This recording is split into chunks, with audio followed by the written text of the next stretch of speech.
bonjour à toutes, bonjour à tous. Donc, bienvenue pour ces prévisions de récolte pêche nectarine. Prévision un petit peu particulière cette année, puisque vous voyez autour de la table, on a une représentation franco-française. Puisqu'en effet, on va malheureusement sans doute vous présenter uniquement les prévisions de récolte pêche nectarine pour la France. Vous savez comment fonctionnent ces prévisions de récolte. On a des partenaires dans les différents pays européens, les 4 principaux pays européens de producteurs de pêche nectarine, que sont l'Espagne, l'Italie, la Grèce et la France. Et depuis quelques années, on a pas mal de réticences de la part de certains bassins de production, notamment italiens, catalans, qui considèrent que l'exercice des prévisions de récolte est difficile à des dates précoces, comme la fin avril. Bon, malheureusement, on n'a pas réussi à les convaincre que c'était quand même utile de faire un point à cette époque-là, puisque on est à la 9e édition du Medfel, et avant le Medfel, il y avait Europêche pour les plus anciens. Et, donc c'est à peu près les 29e prévisions de récolte qui sont présentées, et toujours à cette date. Alors cette date, effectivement, est compliquée. On est un peu plus d'un mois après la floraison, on est encore loin de la récolte. Le climat peut encore, a fait des siennes et peut encore en faire, donc on sait que c'est un exercice difficile. Mais comme des problèmes d'actualité, comme les sondages, il faut bien à un moment donné se lancer et faire un petit peu un état de la situation. Notre objectif, ça a toujours été de proposer et d'échanger sur ces données de prévision de récolte qui sont là pour être discutées, amendées, adaptées par chacun en fonction de son contexte, mais qui nous semblent utiles pour que la filière puisse se préparer de manière la plus opérationnelle possible à la campagne à venir. Donc malheureusement, on n'a pas réussi à convaincre nos partenaires pour présenter ces prévisions de récolte. C'est pour ça qu'on va vous présenter les prévisions françaises. Et ces prévisions de récolte européennes, nous allons les présenter en décalé. Donc ce sera le jeudi 18 mai à Montpellier, au sein de l'école d'agronomie de Supagro. Donc je vous invite, pour ceux qui souhaitent participer à la présentation de ces prévisions de récolte, d'aller sur le site du Medfel dans les prochains jours. Vous y trouverez le programme complet de cette journée, puisqu'à côté des prévisions, on a mis d'autres points un petit peu d'actualité. On va travailler notamment sur les aspects d'innovation variétale avec des chercheurs. Il y aura également une rencontre entre producteurs espagnols et italiens au niveau plus syndical. Donc le 18 mai à Montpellier, présentation des prévisions de récolte pêche nectarine européenne. Et donc aujourd'hui, on a quand même souhaité, la filière française a quand même souhaité présenter ses prévisions de récolte pour la France, puisque je crois que c'est un outil qui est attendu par les opérateurs, metteurs en marché, acheteurs, pour commencer à préparer cette campagne et échanger, même si on le sait, c'est un exercice, là aussi on en est conscient depuis toujours, périlleux, et que les choses peuvent évoluer au fur et à mesure des semaines et à l'approche de la récolte. Voilà, donc je vous ai expliqué un petit peu le contexte. Donc on va maintenant rentrer dans le vif du sujet avec la présentation de ces prévisions. Peut-être d'abord vous faire un tour de table pour vous présenter les intervenants. Pour la France, on a, plutôt que d'avoir un seul intervenant qui représente habituellement la production française, on en a profité pour avoir un petit peu une déclinaison des bassins de production. On commencera peut-être par Nathalie Bonnet, de Domaine des Coteaux dans le Gard, qui représentera le bassin Gard-Cros, qui est un bassin homogène de production. Bruno Darnaud, président de l'AOP, et producteur dans la vallée du Rhône, qui s'apesantira plus sur ce volet production de la vallée du Rhône. Et enfin, Christian Solé, président de l'OP Terranéo pour le bassin Roussillon. Voilà.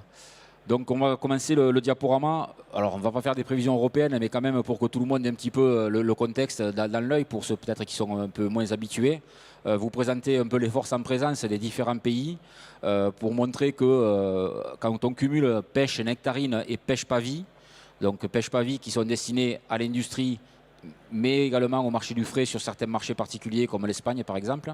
Donc vous voyez un petit peu le potentiel de production de l'année dernière, donc avec l'Espagne qui est passée devant comme elle le fait de temps en temps, c'est un petit peu un chassé-croisé entre l'Espagne et l'Italie depuis ces dernières années. Donc l'Espagne avec 1 350 000 tonnes, l'Italie 1 259 000, la Grèce avec une forte proportion de pavis, un peu moins de 600 000 tonnes, et la France qui l'année dernière, pêche pavis inclus, atteignait les 206 000 tonnes. Voilà pour la production estimée l'année dernière, en 2016. On va peut-être d'abord rester sur cette campagne 2016 avec Bruno Darnaud pour faire un petit bilan. Comment s'est déroulé pour la production française cette production 2016, avec des petits problèmes climatiques en début de saison dans certains secteurs, et puis une campagne un peu difficile à démarrer, mais qui s'est quand même bien passée par la suite. Oui, bonjour à tous. Oui, rappeler un petit retour sur 2016, parce qu'on parle de campagne incertaine aujourd'hui. Il faut se rappeler qu'aussi à la même époque, l'année dernière, c'était aussi l'incertitude, puisque conditions climatiques, on n'a pas eu d'hiver en 2016, avec une floraison très précoce, hein, puisque les pêchers étaient en fleurs au mois de février, et puis un retour de température négative au mois de mars. Ça veut dire qu'on se rappelle que l'année dernière, on était dans une certaine incertitude en termes de volume. Et puis au fil de la campagne, on a vu qu'on a pu obtenir pratiquement le potentiel, puisqu'on a atteint les 200 000 tonnes avec une qualité assez forte, même si la vallée du Rhône, malheureusement, a eu du gel et que ça s'est plutôt mal passé en termes de volume. Mais au global, on a eu 200 000 tonnes l'année dernière, donc plutôt bien passé, et une campagne commerciale avec une météo plutôt clémente, qui a été linéaire, même si le début de campagne a été un peu compliqué. Ça s'est quand même rapidement mis en place. Le consommateur a été présent et c'est une campagne linéaire jusqu'au bout. J'insiste, puisque le mois de septembre s'est plutôt bien passé également. Donc on va dire que ça a été une campagne plutôt satisfaisante pour les producteurs, avec toujours ces incertitudes de volume, mais dont on va reparler tout à l'heure sur la campagne 2017. Oui, effectivement, l'hiver dernier avait été un hiver particulièrement doux, donc ça n'a pas été le cas cette année, avec un hiver normal. Il y a longtemps que ça ne nous était peut-être pas arrivé, avec un hiver avec des températures relativement froides. Donc voilà, donc ça c'était la production de l'année dernière. Vous voyez la répartition des produits, effectivement, Rhône-Alpes qui était un petit peu en dessous, mais finalement pas tant que ça. Il y avait plus de crainte qu'en réalité. Finalement, les fruits étaient quand même là. Donc vous avez un découpage là au niveau des régions administratives, alors qu'on parlera tout à l'heure plutôt de bassin de production, et vous verrez un petit peu, il y a un petit décalage par rapport à ce niveau-là. Donc le Languedoc-Roussillon qui est la première région productrice, puis PACA, Rhône-Alpes et le Sud-Ouest et les autres régions de production qui également sont présentes. Donc ça c'était la production 2016. Donc l'hiver 2016-2017, comme je vous disais, a été marqué, a été normal. Et donc on a eu derrière des bonnes conditions au moment de la floraison globalement, avec une floraison qui a été rapide, groupée et assez intense. Et puis derrière, une nouaison qui a été finalement moyenne, et on se trouve aujourd'hui avec un potentiel de charge qui est assez normal. On avait peur avec notamment Roussillon, des éclaircissages très très importants, mais à l'arrivée, on a quelque chose qui est relativement normal. On l'a dit, toujours des incertitudes. La semaine dernière, quelques épisodes climatiques dont on parlera peut-être un petit peu plus dans le détail. Et encore à venir, sans doute des craintes pour les jours à venir. Mais bon, c'est le lot. Hein. On sait très bien que jusqu'à ce que les pêches soient dans les caisses, on a toujours une crainte d'un gel, d'une grêle ou autre problème climatique. On va commencer en déclinant les différents bassins de production. Voilà, si j'y arrive. On va rester avec Bruno Darnaud sur la région Rhône-Alpes. Donc on voit, et je crois que c'est quelque chose qu'on va également commenter, qu'on a une production 2017 globalement qui sera légèrement supérieure à celle qui a été présente l'année dernière, et quand même significativement inférieure à la moyenne 2011-2015. Donc on a une petite augmentation conjoncturelle par rapport à l'année dernière, mais une baisse structurelle par rapport à la moyenne des années passées. Vous confirmez cette situation ? Alors, on confirme cette situation, alors, en sachant que la semaine dernière, il y a eu des alertes gel, notamment le 20 et le 21 avril. Aujourd'hui, sur le marché pêche, il n'y a pas trop de soucis. On a quelques parcelles, mais aujourd'hui, on peut confirmer le potentiel qui est indiqué là. On a une nouvelle alerte, malheureusement, en fin de semaine, donc on va affiner tout ça. Mais sur le potentiel, on peut confirmer les chiffres que tu présentes. Ce que je voudrais rajouter, c'est que on est plutôt sur une année précoce, puisqu'on peut considérer qu'on a 10 jours d'avance. Alors même si ça se refroidit aujourd'hui, mais ça continue, donc je pense qu'on sera sur ces 10 jours d'avance. On va retenir cette année précoce. Après, c'est vrai que je reviendrai sur la comparaison 2011-2015, parce que sur les chiffres de l'AOP, et là, tout bassin confondu, on a eu des pertes de vergers dans les années 2011-2012, mais il faut reconnaître que depuis 2 ou 3 ans, non seulement on a une stabilisation, mais on a un taux de renouvellement du verger beaucoup plus important que dans les années 2011-2012. Et ça, on le retrouve dans tous les bassins de production. Donc c'est quand même important à signaler. Mais à l'heure d'aujourd'hui, puisque ça reste toujours incertain, je pense qu'on sera dans le potentiel annoncé. Et le gel, pour l'instant, est très réduit sur quelques parcelles. Ok, on va continuer le tour des régions. Profitez, réfléchissez si vous avez des questions à poser. En fin de présentation, on donnera la possibilité également de poser peut-être quelques questions complémentaires. On est entre nous, donc cette fois-ci, ça ira assez vite en termes de présentation. Donc on pourra peut-être allonger par des questions. On descend la vallée du Rhône, on va sur la région PACA. Donc, comme je vous le disais, au niveau administratif, on a séparé, puisque les données, j'en profite pour le signaler, nous sont fournies par les services du ministère de l'Agriculture.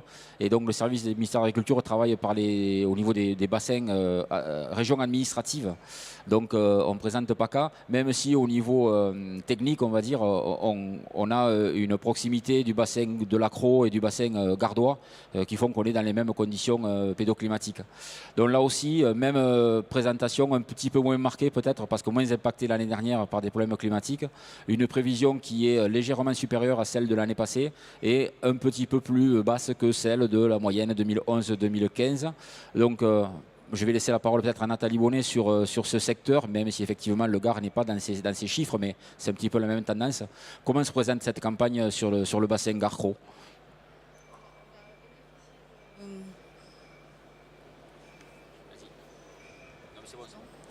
On a bénéficié de conditions climatiques très favorables, avec un froid qui est arrivé de bonne heure cette année, une floraison effectivement qui a été assez groupée. Aujourd'hui, on se retrouve donc en plein éclaircissage avec un gros travail à l'éclaircissage. Maintenant, par rapport à l'année passée, nous n'avions subi aucun aléa climatique dans le Gard, donc on devrait avoir une récolte à peu près à l'identique, avec un état sanitaire des vergers particulièrement bon cette année. Voilà ce qui est à souligner. Et au niveau de l'avancement de la végétation, il y a cette même précocité qu'on observe en Rhône-Alpes ? On le constate moins en pêche que dans d'autres produits comme l'abricot ou la cerise, mais je pense qu'en pêche, oui, on doit avoir 3-4 jours d'avance par rapport à l'an dernier. Et au niveau de l'évolution du verger, globalement, la tendance dans ce bassin de production ? Alors, je peux parler pour ce qui me concerne, mais nous, on est à peu près 60% de nectarine, 40% de pêche, avec un renouvellement très dynamique. Et je pense qu'autour de nous, dans le Gard, c'est un petit peu la tendance également. Donc, comme je vous le disais, une prévision 2017 qui est très proche de celle de l'année dernière, puisqu'effectivement, il n'y avait pas d'aléa climatique marqué sur cette zone de production.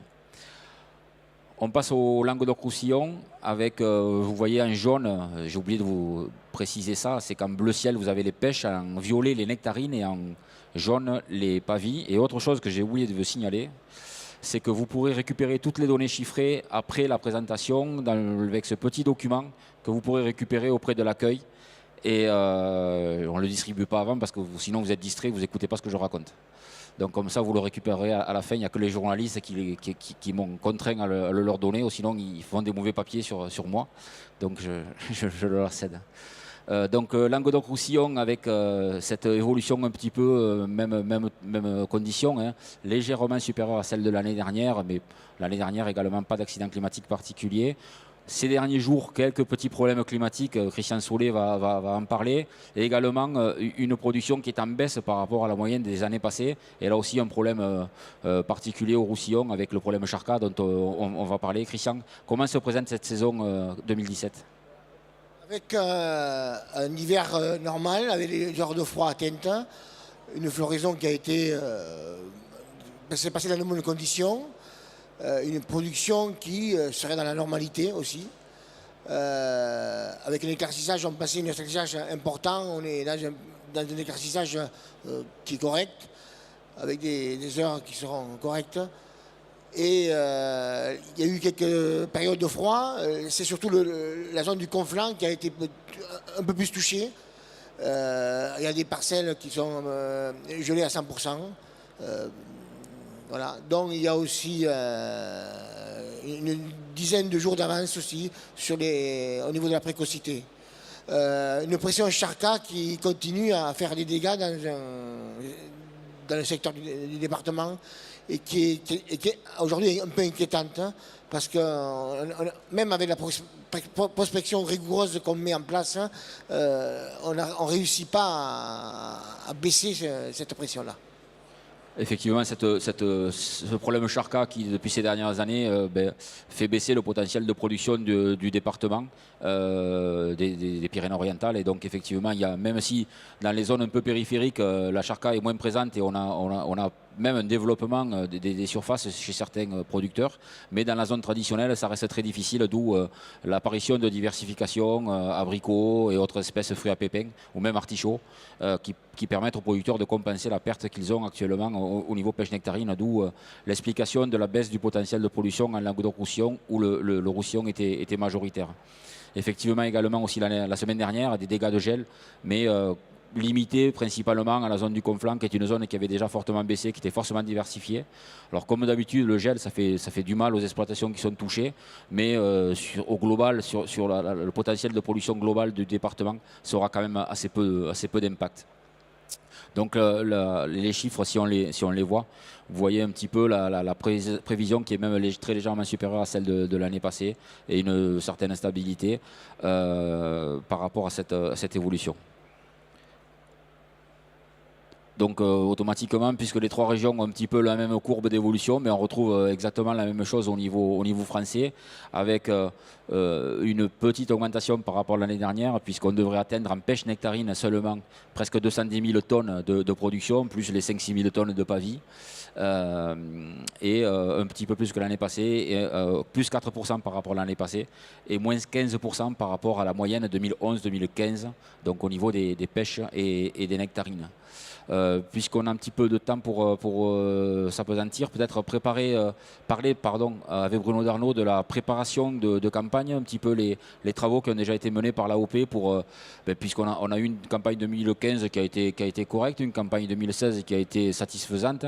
Donc que font les producteurs de pêche nectarine pour faire jamais 203, pour avoir une campagne 2017 qui soit aussi de bonne qualité pour les producteurs? Alors, simplement pour rappeler un peu le travail de l'AOP, mais il y a un enjeu essentiel qui est quand même le défi phytosanitaire, où aujourd'hui toutes les entreprises de l'AOP travaillent sur ce sujet. Je rappelle que l'AOP Pêche a rejoint et a adhéré à Verger éco-responsable, qui est un point très important pour nous aujourd'hui pour développer le marché français et pour répondre à la demande environnementale. Et qu'on sent bien que là, on va y répondre collectivement, parce qu'individuellement, ça nous paraît très compliqué. D'ailleurs, c'est un des messages qu'on a aujourd'hui avec les distributeurs, d'éviter la surcharge, on va dire, des cahiers des charges qui se cumulent, et qu'on a intérêt à avoir une réponse collective, parce que l'un des dangers qui pourrait survenir, c'est qu'on ne pourrait pas répondre en termes de production. Donc, de ce côté-là, moi, je voudrais simplement informer véritablement le rôle de l'AOP sur ce sujet-là, et que ce défi, on est vraiment non seulement au travail à travers Verger éco-responsable, et également à travers l'engagement financier dans les stations d'expérimentation, parce qu'on sait bien que c'est un travail à moyen, long terme, ce n'est pas un travail à court terme, qu'il y a des solutions à trouver dans ces stations d'expérimentation, et que là, on a véritablement envie de répondre à cet enjeu-là. Donc la réduction des phytosanitaires, c'est un enjeu majeur pour nous aujourd'hui, et on pense que collectivement, au niveau de l'AOP, on va être capable d'y répondre à travers Verger éco-responsable. Et on a aujourd'hui, pour y répondre, un certain nombre d'entreprises qui nous rejoignent. Donc ça veut dire que l'AOP, qui était déjà très représentative, va devenir encore plus représentative. Et on pense ce qu'on a fait ces dernières années à travers Verger éco-responsable, on va à nouveau le développer. Alors on espère qu'on aura bien sûr une bonne météo. Mais comme a dit Nathalie, c'est qu'on a eu des conditions de pollinisation qui ont été excellentes. Donc on démarre déjà, on sait, avec un bon potentiel qualitatif. Maintenant, on va attendre. Mais voilà, on est en ordre de marche, on rencontre les distributeurs, on prépare la saison. Mais je pense que la pêche nectarine, il n'y a pas de raison que la saison 2017 ne se déroule pas comme les deux dernières. Je crois qu'aujourd'hui, on a vraiment cette préparation, ces vergers éco-responsables, et toutes les entreprises qui, sur cette réduction de produits phytosanitaires, pensent y répondre collectivement et pas seulement individuellement. Voilà. Donc si on reprend la présentation avec la carte des prévisions 2017, vous retrouvez les trois régions administratives avec Rhône-Alpes qui remonte un petit peu puisqu'il y a moins d'accidents climatiques, et puis on stabilise au niveau de PACA et Languedoc-Roussillon. Donc voici un petit peu la carte de France de la production de pêche nectarine pour 2017. Donc je ne sais pas si vous avez des questions au niveau du public. En attendant que les questions sortent, je vous rappelle donc la présentation des prévisions de récolte européennes avec nos partenaires espagnols, italiens et grecs donc le jeudi 18 mai à Montpellier, à Supagro. Donc si vous êtes intéressé, inscrivez-vous, allez sur le site du Medfel pour voir le programme plus précis et puis surtout vous inscrire. Le nombre de places est limité. Je ne dis pas ça pour faire de la mauvaise publicité, c'est réel. On est dans une salle qui n'est pas très grande, donc c'est gratuit, mais c'est un nombre de participants limité. Et puis, bien sûr, ces prévisions de récolte seront en ligne dès le lendemain sur le site du Medfel. Et puis, je pense reprises également par nos partenaires de la presse. Donc, je ne sais pas s'il y a des questions au niveau du public sur cette présentation des prévisions de pêche nectarine françaises. Pardon. On a été clair, convaincant. Christian Solé pour ajouter. Je veux dire que quand une campagne se passe bien, c'est l'intérêt de toute la filière, aussi bien les producteurs que les distributeurs, que les consommateurs. Et l'intérêt de l'AOP, le travail de l'AOP, c'est ça, l'intérêt des producteurs, des consommateurs et des distributeurs. C'est vrai que dans un contexte où ici à Europêche, on en a beaucoup parlé de problèmes de compétitivité, de concurrence entre les différents pays européens, on voit ou on verra le 18 mai qu'il n'en est pas toujours de même dans les autres pays où les campagnes sont parfois un peu compliquées. En France, on assiste quand même à une certaine stabilisation des choses, un équilibre et une bonne relation et qui fait qu'effectivement, depuis quelques années, on a une amélioration de la situation, une dynamique qui se ressent au niveau du terrain. Même si des problèmes sanitaires nous perturbent dans certains secteurs, on a quand même une vraie dynamique de la filière pêche française. Bon, mais si on a été complet, je vous donne rendez-vous cet après-midi à 16h pour les prévisions européennes, cette fois-ci, abricot, puisque là, pour l'abricot, on aura des présentations pour les différents pays producteurs.